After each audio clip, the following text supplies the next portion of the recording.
Hi കൂട്ടുകാരെ, ഇന്ന് കാടാനെ പിടിച്ച് ഒരു ഹോം ഡെലിവറി കേട്ടോ. സമയം ഒട്ടും കളയുന്നില്ല കേട്ടോ. പെട്ടെന്ന് തന്നെ കാടാനെയും പിടിച്ച് ഞാൻ ലിഫ്റ്റിൽ കയറി മേളിലെത്തി. കുഞ്ഞിപ്പെണ്ണ് കാട ഇങ്ങനെ വണ്ടിക്കകത്ത് കൊണ്ടുവന്നാക്കി എല്ലാം പാക്ക് ചെയ്തു. പെട്ടെന്ന് തന്നെ ഇറങ്ങുകയും ചെയ്തു കേട്ടോ. സമയം കളഞ്ഞില്ല. നേരെ നെടുങ്കണ്ടത്തിനാണ്. അപ്പം നേരത്തെ പോവുകയാണെങ്കിലേ കുഴപ്പമില്ല.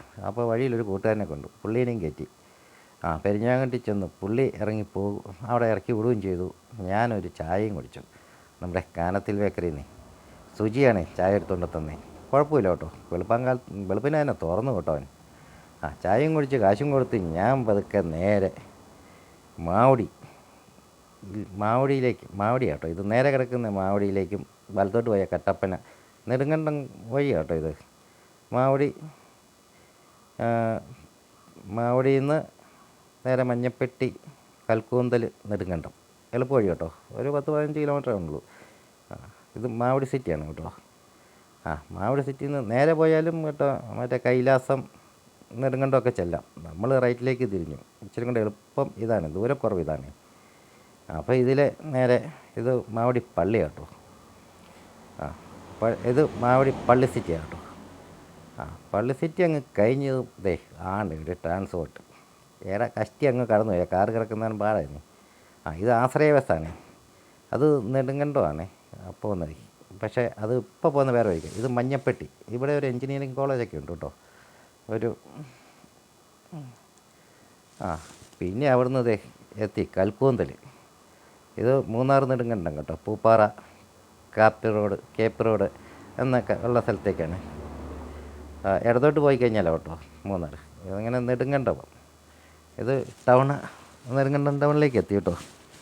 നേരം വിളിക്കുന്നുള്ളതാണ്. വണ്ടികളുടെയൊക്കെ എണ്ണം കുറവാണ് കേട്ടോ. എന്നാലും ഉണ്ട് കേട്ടോ അത്യാവശ്യം. അത്യാവശ്യം തിരക്കും കാര്യങ്ങൾ അങ്ങനെ തിരക്കൊന്നും പറയാനില്ല. ഇതിപ്പം നേരം വെളുത്ത് വരുന്നേ ഉള്ളൂ. കടകളൊക്കെ തുറന്ന് വരുന്നേ ഉള്ളൂ. ഇവിടെയൊക്കെ ഒരു 8 മണി 9 മണിയൊക്കെ അത് തുറക്കിയല്ലോ. അതൊക്കെ തുറന്ന് വരുന്നേ ഉള്ളൂ. നേരെ തന്നെ ഒരു 8 മണി 7:30 ആയതുള്ളൂ കേട്ടോ. നേരത്തെ തന്നെ ഞാൻ കടനും പിടിച്ചുകൊണ്ടങ്ങ് പോന്നേച്ചു. എന്നുവെച്ചാൽ സമയം കളയണ്ടല്ലോ. അതായത് ഒത്തിരി വെയിലാകുന്നതിന് മുമ്പ് പോയിട്ടും വരികയും ചെയ്യാം എന്നൊക്കെ ഓർത്തണ്ട കേട്ടോ ഞാൻ പോന്നേ. അങ്ങനെ നെടുങ്കണ്ടം ടൗണിൽ കൂടെ അങ്ങനെ ഒത്തിരി നാളായി. ഒത്തിരി മാറ്റങ്ങളൊക്കെ സംഭവിച്ചു കേട്ടോ. പുതിയ ബിൽഡിങ്ങുകളും പുതിയ കടകളും ഒക്കെ വന്നിട്ടുണ്ട് കേട്ടോ. ഇത് പഴയ സ്റ്റാൻഡാട്ടോ ഇത്. അങ്ങനെ അങ്ങ് വലിയ കുഴപ്പമില്ലാണ്ട് പോയി. എന്നാൽ പിന്നെ ഒരു 500 രൂപയ്ക്ക് പെട്രോൾ അടിച്ചേക്കാമെന്നായി. അടിച്ചിട്ട് പോവുകയാണെങ്കിൽ പിന്നെ തിരിച്ചു വരുമ്പോൾ വിട്ടു പോരാലോ എന്നോർത്തേണ്ട പമ്പിലേക്ക് നേരെ കയറി കേട്ടോ. പമ്പിൽ കയറി അവിടെ വലിയ തിരക്കൊന്നുമില്ലായിരുന്നു കേട്ടോ. പാടെ നിസ്സാര വണ്ടിയുള്ളൂ. നേരം വെളുത്ത് വരുന്നുള്ള കാരണം വലിയ തിരക്കൊന്നുമില്ലായിരുന്നു. പെട്ടെന്ന് തന്നെ പുള്ളി പെട്രോൾ അടിച്ചു കൊണ്ട് നിർത്തി കേട്ടോ. ബൈക്കുകാരനെ ഒന്നും നോക്കിയിട്ടില്ല. പെട്ടെന്ന് തന്നെ അടിച്ചു. 500 രൂപയും കൊടുത്തു. ഞാൻ അവിടെ നിന്ന് പതുക്കെ ഇറങ്ങി.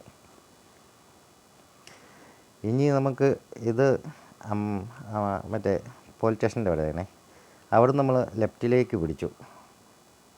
മാവഞ്ചോട്. ഇത് മാവഞ്ചോടാണ് കേട്ടോ. മാവഞ്ചോടിൽ നിന്ന് ലെഫ്റ്റിലേക്ക് പിടിച്ചു.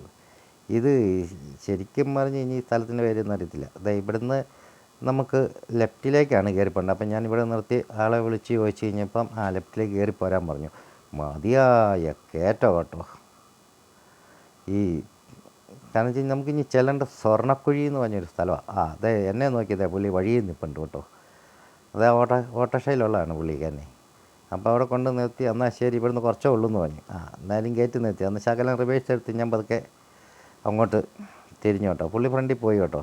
ശകലം ദൂരമേ ഉള്ളൂ കേട്ടോ. ഇവിടുന്ന് ഒരു 1 കിലോമീറ്റർ ഇല്ല. 1 കിലോമീറ്റർ ഇല്ല. പിന്നെ ചെറിയൊരു വഴി മോശം ഉണ്ടായിരുന്നു, അത്രേ ഉള്ളൂ. വലിയ മോശമൊന്നും പറയാനില്ല. കോൺക്രീറ്റ് ആയിരുന്നു. മൊത്തം കുഴപ്പമില്ല.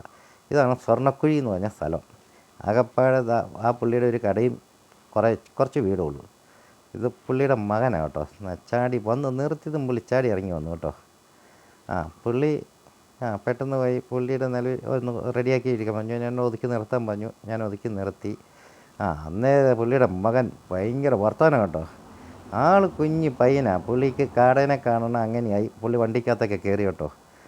നമ്മുടെ വണ്ടിക്കകത്തെല്ലാം കയറി കാടനെയൊക്കെ കാണിച്ചു കൊടുത്തു. നല്ല വർത്തമാനം കേട്ടോ. പെട്ടെന്ന് തന്നെ അവർ വന്ന് കാടനെ പിടിച്ചുകൊണ്ട് പോയി.